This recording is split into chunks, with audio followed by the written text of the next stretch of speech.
এটা খোঁজ নিয়ে দেখুন ভোটাভুটিতেও কাকে ভোটটা উনি দিয়েছেন, দেখলে দেখা যাবে। আর আপনি যে অভিষেক ব্যানার্জির কথা বলছেন, সে অভিষেক ব্যানার্জি কি পার্লামেন্টে ছিল? আমি তো অনেকক্ষণ ভিডিও দেখেছিলাম। আমি এটা খুঁজছি যে কটা এমপি পার্লামেন্টে হাজির ছিল তৃণমূলের, আর কটা এমপি ছিল না। তাদের বিরুদ্ধে তৃণমূল কংগ্রেস কি ব্যবস্থা গ্রহণ করে আমিও দেখছি, তারপরে কি ব্যবস্থা জনগণকে নিয়ে করতে হয় গণতান্ত্রিক প্রক্রিয়ায় সেটাও আমি দেখাবো। দেখুন, যে লোকসভা এবং রাজ্যসভায় ইতিমধ্যে যে ওয়াকফ সংশোধনী বিল পাশ হয়েছে, সেখানে বিরোধী যে জোট, ইন্ডিয়া জোট, প্রায় সবাই সেখানে উপস্থিত ছিল এবং তৃণমূল কংগ্রেস বলতে গেলে যে তৃতীয় বৃহত্তর রাজনৈতিক দল ইন্ডিয়া জোটের মধ্যে, কংগ্রেস, তারপর সমাজবাদী পার্টি, তারপর তৃণমূল কংগ্রেস। কিন্তু একটা উল্লেখযোগ্য বিষয়, তৃণমূল কংগ্রেসের 3জন সাংসদ, শতাব্দী রায়, দেব তথা দীপক অধিকারী এবং জগদীশ বসুনিয়া, কোচবিহারের সাংসদ, 3জন গণহাজির। তারা ভোটাভুটিতে অংশগ্রহণ করেন, কেউ ছিলেন না। এটা খুব দুর্ভাগ্যের।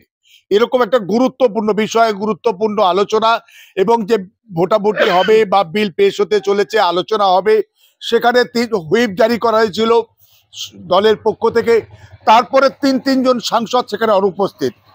কোনো যুক্তিগ্রাহ্য জবাব কিন্তু দলের পক্ষ থেকে পাওয়া যায়নি, এমনকি সেই সমস্ত সাংসদদের পক্ষ থেকেও আসেনি। কেন এমন হবে? তারা কি চায়নি যে এই ওয়াকফ সংশোধনী বিলের বিপক্ষে ভোট দিতে? এটা প্রশ্ন উঠছে। ঠিক একই সঙ্গে প্রশ্ন আসছে যে তৃণমূল কংগ্রেসের যিনি সেকেন্ড ইন কমান্ড এই মুহূর্তে, অভিষেক বন্দ্যোপাধ্যায়, যাকে অধিনায়ক বলে বা সেনাপতি বলে তৃণমূল কংগ্রেসের সব মাপের নেতারা তারা প্রচার করে, কিন্তু সেই অধিনায়ক যদি মাঠে থেকেও যদি নায়কোচিত ভূমিকা পালন না করে, ক্যাপ্টেনের ভূমিকায় যদি সে অবতীর্ণ না হয়, প্রশ্ন তো উঠবেই। সেই প্রশ্ন উঠেছে, প্রশ্নটা সঙ্গত, কিন্তু তারপরে আইনি ব্যবস্থা শুরু হয়েছে। আইনি নোটিশ পাঠিয়েছেন। তবে আইনি নোটিশ পাঠালেই তো আর সবকিছু হয়ে যাচ্ছে না। পরবর্তীকালে যদি মামলা হয়, অবশ্যই নওশাদ সিদ্দিকী, সে একজন দায়িত্বশীল এমএলএ, তিনি দায়িত্বশীল নাগরিক, ফলে তারও জবাব দেওয়ার, তারও বক্তব্য পেশে তিনি সুযোগ পাবেন এবং বলবেন।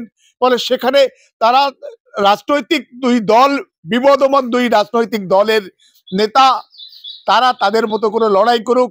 কিন্তু সামগ্রিকভাবে আমরা দাবি করি যে, মনে করি যে তৃণমূল কংগ্রেসের এই 3জন সাংসদ অনুপস্থিত কেন থাকলেন দলের হুইপ জারি করার পরেও, এবং উপস্থিত থাকলেন তাদের বিরুদ্ধে তৃণমূল কংগ্রেস বা তাদের যিনি মাথায় যারা সেই সুপ্রিমো যারা বসে আছেন, তারা কি সেই 3জন সাংসদের জবাবদিহি তলব করেছেন?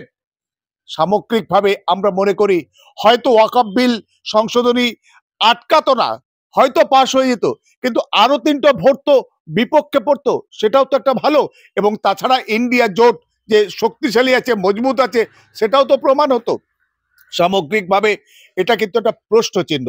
তারপরে রাজ্যসভায় পরের দিন সেটা আবার পেশ হয়েছে, সেখানে অবশ্য সুব্রত বক্সী, রাজ্যসভার সাংসদ তৃণমূল কংগ্রেসের, তিনি অনুপস্থিত ছিলেন। তবে সেখানে একটা যুক্তিগ্রাহ্য ও বিষয়টা এসছে সামনে যে তিনি অসুস্থতার কারণেই যেতে পারেনি, তিনি ভর্তি ছিলেন হসপিটালে। ফলে সামগ্রিকভাবে প্রশ্ন ওঠাটা স্বাভাবিক, প্রশ্ন উঠেছে। তবে সামগ্রিকভাবে আমরা মনে করি এবং বিশ্বাস করি যে ওয়াকফ সংশোধনী বিল পাশ হয়েছে বটে, আইন পাশ হলো, কিন্তু তারপরে সেটাকে আর বিরোধিতা করা যাবে না, আটকানো যাবে না, থামানো যাবে না, উইথড্র করা যাবে না, এমন তো নয়। তৃণমূল কংগ্রেস আগামী দিনে বিশেষ করে ভারতবর্ষের সংখ্যালঘু মুসলিম সমাজের অস্তিত্বের যে প্রতি যেটা হুমকি, যে চ্যালেঞ্জ মোদী সরকার ওয়াকফ বিল সংশোধনী বিল এনে তৈরি করেছে, তার বিরুদ্ধে তৃণমূল কংগ্রেস লাগাতার বিরোধিতা জারি রাখবে এবং সমস্ত রকম গণতান্ত্রিক আন্দোলনে তারা সহযোগিতা দেবে, সমর্থন দেবে এবং সামনে থেকে তারা আন্দোলন করে এই বিল প্রত্যাহারে আগামী দিনে বাধ্য করবে, এটাও আমরা আশা করি এবং মনে করি। এই যে অভিষেক বন্দ্যোপাধ্যায় নোটিশ দিয়েছে নওশাদ সিদ্দিকী, এটা কি আইনের পরিপ্রেক্ষে কোনো শাস্তি হতে পারে? দেখুন, এখন একেবারে এক্সাক্ট যেটা বলেছেন, যে ব্যাপারটা তার ভূমিকা দেখায়, তিনি অনুপস্থিত তো ছিলেন না, তিনি উপস্থিত ছিলেন বলে আমরা জানি। তার যে ভূমিকা, সেই ভূমিকা নিয়ে যদি নওশাদ সিদ্দিকী প্রশ্ন করে থাকে, সেখানে তো প্রশ্ন করার কোনো ভুল নেই। কারণ আমরা দেখেছি যেভাবে আসামের সাংসদ গৌরব গগৈ যেভাবে আজকের বক্তব্য রেখেছে সংসদে দাঁড়িয়ে, যেভাবে তৃণমূল সাংসদ কল্যাণ ব্যানার্জি বক্তব্য রেখেছেন, যেভাবে একজন পাঞ্জাবি সাংসদ, পাঞ্জাবের সাংসদ একজন শিখ ভাই যেভাবে আজকের মুসলিমদের ওয়াকফ সম্পত্তি বাঁচাবার জন্য যেভাবে যে লড়াই দিয়েছেন সংসদে দাঁড়িয়ে, আসাদউদ্দিন ওয়াইসি যেভাবে লড়াই দিয়েছে, আজকে ঠিক একইভাবে আমরাও তো বাংলার যে তৃণমূল কংগ্রেস, তারা মূলত আজকের মুসলিমরা তাদেরকে উজাড় করে সমর্থন এবং সহযোগিতা দিয়েছে। ফলে সেই তৃণমূলের সাংসদরা তারাও এই ওয়াকফ সংশোধনী বিলকে আটকাবার জন্য তার একটা মরিয়া প্রচেষ্টা চালাবে, এই দাবি বা এই চাওয়াটার মধ্যে কোনো ভুল বা কোনো অন্যায় নেই। এবং সেখানে একজন দায়িত্বশীল বিধায়ক হিসাবে সে যদি মনে করে যে তার ভূমিকা যথোচিত ছিল না, বা আরো দৃঢ় হতে পারতো, আরো বলিষ্ঠ হতে পারতো, আরো তেজদীপ্ত হতে পারতো, সেখানে বোধহয় খুব বেশি ভুল নেই। তারপরে একটা আইনি নোটিশ পাঠাতেই পারে, আইনি নোটিশ পাঠালেই তো আর তার বিরুদ্ধে কোনো রকম কেস হচ্ছে না, এবং সেই তার পরিপ্রেক্ষিতে আদালতে মামলা করতে পারে। আদালতে মামলা করলেই যে আদালত সবসময় গ্রাহ্য করে এমনটিও নয়, সেখানে আদালত গ্রাহ্য করার প্রশ্ন আসে। আদালত গ্রাহ্য করেও তারপরেও কিন্তু প্রত্যেকের কিন্তু যে আত্মপক্ষ সমর্থনে বা তাদের এই বক্তব্যের পরিপ্রেক্ষিতে তাদের জবাবদিহি করার সুযোগ বা সময় থাকে বা থাকবে, তখন তারা জবাব দেবে, এবং সেখানে কোনো ভুল বা অন্যায় কিছু নেই। দেখুন, শুভেন্দু অধিকারী যে সমস্ত কথাবার্তা বলেছেন, একটা কমিউনিটি বা কমিউনিটি লিডার বা কমিউনিটির এমএলএ বিরুদ্ধে বলেছে। অভিষেকের বিরুদ্ধে শুভেন্দু অধিকারী যদি সেইভাবে বলেনি, যখন যা কিছু বলে কায়দা করে বলে, চালাকি করে বলে, ফলে সেখানে আইনি হস্তক্ষেপ বা আইনি ব্যবস্থা নেওয়ার ক্ষেত্রে সেখানে একটু ফাঁক রেখেই চেষ্টা করে শুভেন্দু কথা বলার অভিষেকের বিরুদ্ধে। কিন্তু সেখানে যদি ডাইরেক্ট কেউ কারোর বিরুদ্ধে বলে, সেখানে কিন্তু তার বিরুদ্ধে বলা যায়।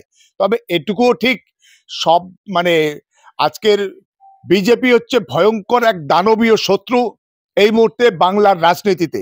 তারা বাংলার যে শান্তি, যে সম্প্রীতি, যে সৌহার্দ্য, যে একটা সম্প্রীতির পরিবেশ, সবটাকে কলুষিত এবং দূষিত করার মরিয়া প্রচেষ্টা চালাচ্ছে। তাই আমি মনে করি এখন বিজেপি বিরোধী সমস্ত রাজনৈতিক দল এবং নেতৃত্ব, তাদের কিন্তু যে কোনো মূল্যে যে কোনো ভাবে এই সাম্প্রদায়িক দানবীয় শক্তি বিজেপি আরএসএস, তাদেরকে আটকানো দরকার, থামানো দরকার। সেখানে তাদের বলিষ্ঠ এবং মানে একবজ্ঞা হয়ে এই অশুভ শক্তি, বাংলা বিরোধী শক্তিকে আটকানো দরকার, দমন করা দরকার, তাদেরকে প্রতিরোধ করা দরকার। মৌয়া মৈত্র এবং এই সায়নী ঘোষের এই ওয়াকফ বিল নিয়ে কোনো বক্তব্য আমরা লোকসভায় দিতে দেখলাম না। তাহলে কি তাদের কি চান্স দেওয়া হয়নি বলার, না তারা ইচ্ছা করেই বলেনি? এখন দেখুন, সামগ্রিকভাবে ওয়াকফ বিল নিয়ে যে আলোচনা সভা লোকসভায় হয়েছে, সেখানে একটা নির্দিষ্ট সময়সীমা বরাদ্দ ছিল। প্রথমে বলা হয়েছিল যে নির্দিষ্ট 8 ঘন্টা এখানে এই বিলের উপরে আলোচনা হবে, তারপরে ভোটাভুটি হবে প্রয়োজনে।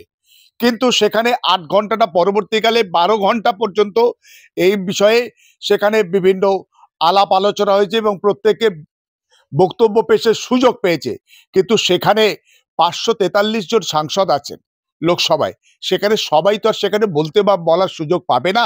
তাছাড়া যেটা সরকার পক্ষ যারা বিল নিয়ে আসছে, তাদের পক্ষে তাদের বক্তব্য পেশ করার সুযোগ তারা পাবে। ঠিক একইভাবে বিরোধী রাজনৈতিক দল বা বিরোধী রাজনৈতিক যারা এমপি আছেন, মেম্বার অফ পার্লামেন্ট, তারাও তো একটা নির্দিষ্ট সংখ্যায় বলতে পারবে, সবাই তো বলতে পারে না।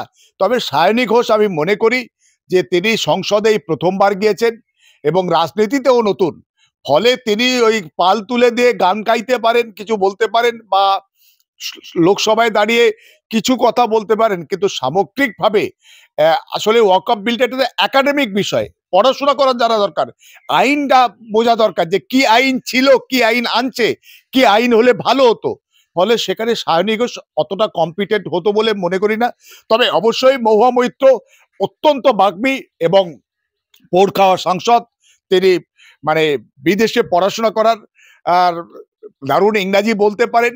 ফলে তার বক্তব্য আমরা আশা করেছিলাম এবং তিনি বক্তব্য রাখলে আরো হয়তো বলিষ্ঠ হতো। কিন্তু হয়তো তৃণমূল কংগ্রেস তারা তাদের দলীয় ব্যাপার, দলীয় সিদ্ধান্ত, তাদের দলের পক্ষ থেকে কে বা কারা সেখানে আলোচনায় অংশগ্রহণ করবে তালিকা তারা তৈরি করেছে সেখানে। তবে আমরা সাধারণ মানুষ হিসাবে, সাধারণ বঙ্গবাসী হিসাবে আমরা মনে করি বাংলার একজন গুরুত্বপূর্ণ সাংসদ মহুয়া মৈত্র, তিনি অত্যন্ত বাগ্মী, খুব ভালো বলেন এবং বিশেষ করে মোদী অমিত শাহ চোখে চোখ রেখে কথা বলার স্পর্ধা আমরা বারবার তাকে দেখেছি। ফলে তার বক্তব্য যদি এই ওয়াকফ সংশোধনী বিলের পরিপ্রেক্ষিতে আসতো, হয়তো বলিষ্ঠ এবং তেজদীপ্ত কিছু আমরা বক্তব্য তার কথা থেকে উঠে আসতো বলে আমরা আশা করেছিলাম।